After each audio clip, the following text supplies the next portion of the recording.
Hey, new parents! Welcome back to the Three Koi Fishes channel. Today's topic is one that our team has been obsessed with lately, and it comes from a question we see asked by travelers and expats all the time. Why do Japanese kids seem so calm, self-sufficient, and well-behaved in public? Do Japanese parents have a different philosophy than Western parents in raising their kids? It's a powerful observation. Think about it. Pictures of Japanese kids doing serious chores. In big cities like Tokyo, you see children taking the subway or walking to school unsupervised from a very early age. It makes you wonder, are they just naturally calmer? Is their culture just that strict? We read some fascinating articles this week, one in particular from O'Sullivan Counseling, along with a great summary from Aethor that breaks down the massive cultural chasm between Japanese and Western, specifically American, parenting styles. This isn't about saying one way is better than the other. It's about holding a mirror to our own assumptions. By the end of this video, we'll reveal 3 takeaways you can learn and adapt to your own parenting style. We're going deep on the differences, the outcomes, and what we can learn from the Japanese philosophy. So, grab your coffee, maybe a notebook, because what we uncover about proximal versus distal parenting and the power of group harmony might just change how you respond to your baby's next cry.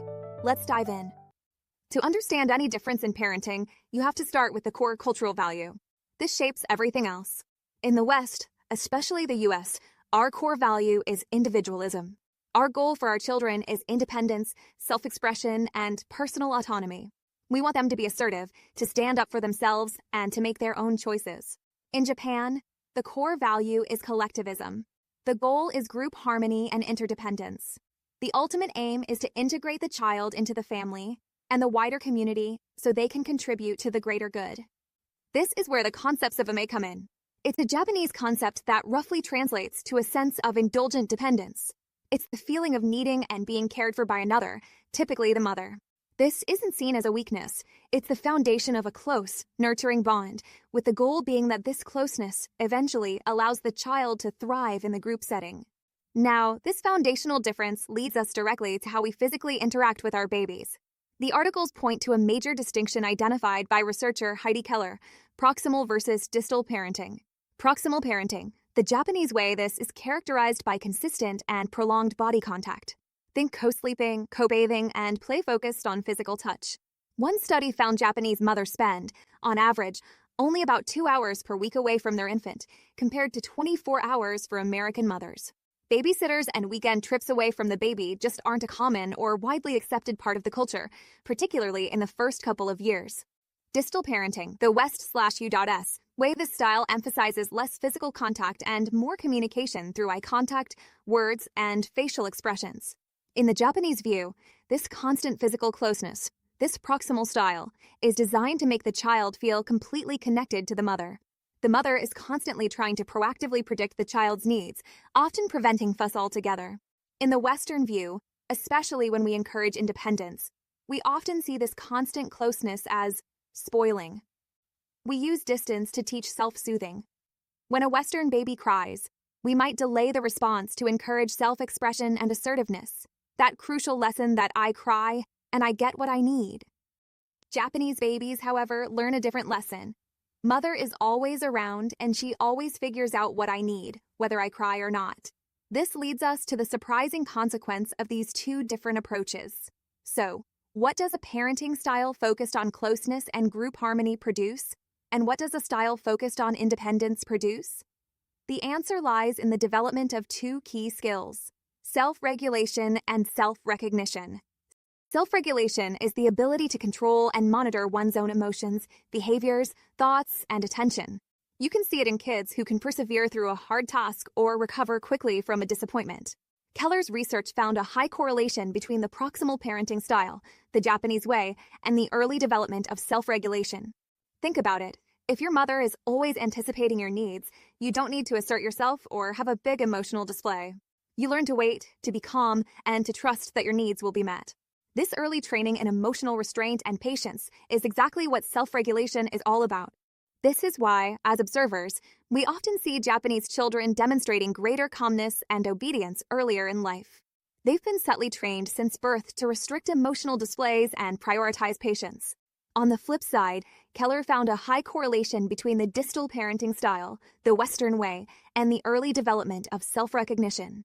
Self-recognition is the ability to understand that one's own thoughts and emotions are different from those of others. The Western emphasis on self-expression and letting the child experience the consequences of their actions, I cry, I get fed, teaches them early on that they are a separate agent who has influence and control over their environment. They become masters of assertiveness.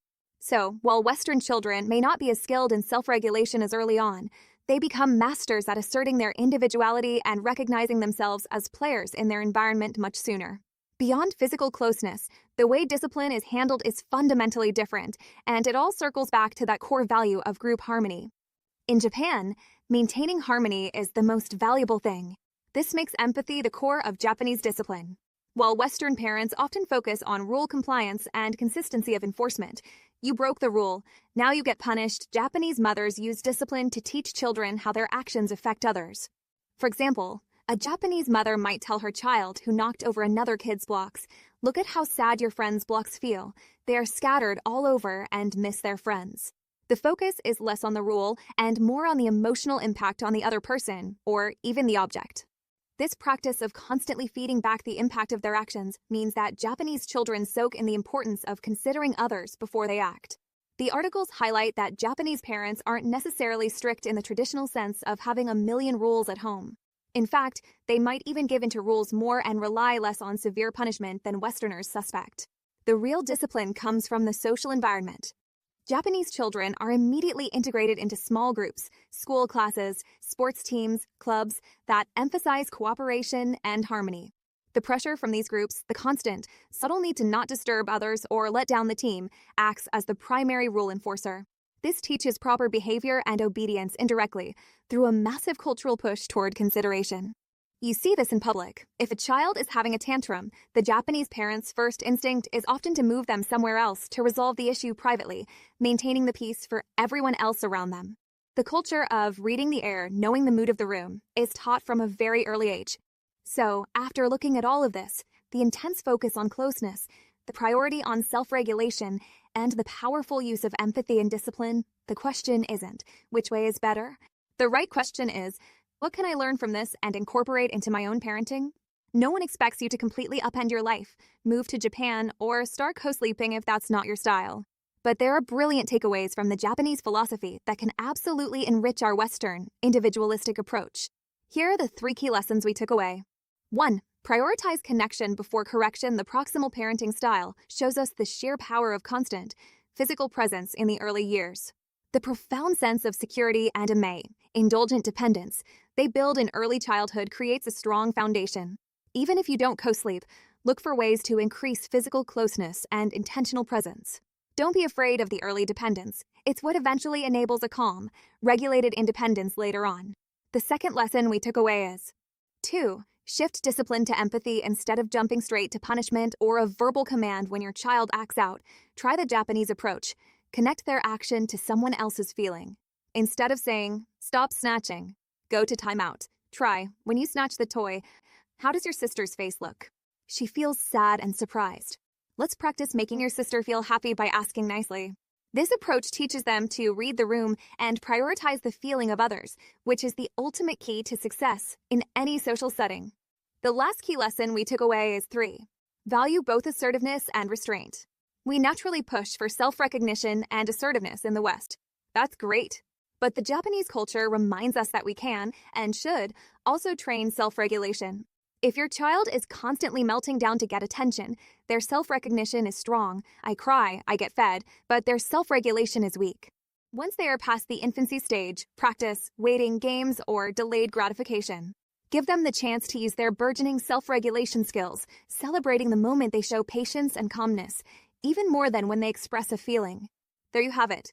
The 3 key takeaways we can learn from Japanese parenting. What a deep dive. The differences between Japanese and American parenting styles show us that what we value most, harmony or individuality, is what our children develop earliest. If you're a new parent struggling with tantrums or just trying to figure out how to raise a well-adjusted human, I hope this comparison gives you a fresh perspective. You don't have to choose a side. You can simply learn from the incredible strengths of both. Remember, cultural studies involve generalizations.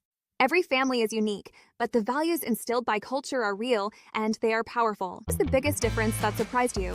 Was it the AMA, the co-sleeping, or the way they discipline through empathy? Let me know in the comments below. If you found this video valuable, please do me a huge favor. Give it a thumbs up. It helps the YouTube algorithm know you liked it. Subscribe to 3 Koi Fishes so you don't miss our next deep dive. And please see the links for both the main article from O'Sullivan Counseling and the summary from Aether down in the description box. Thanks for joining us today. We'll see you in the next video.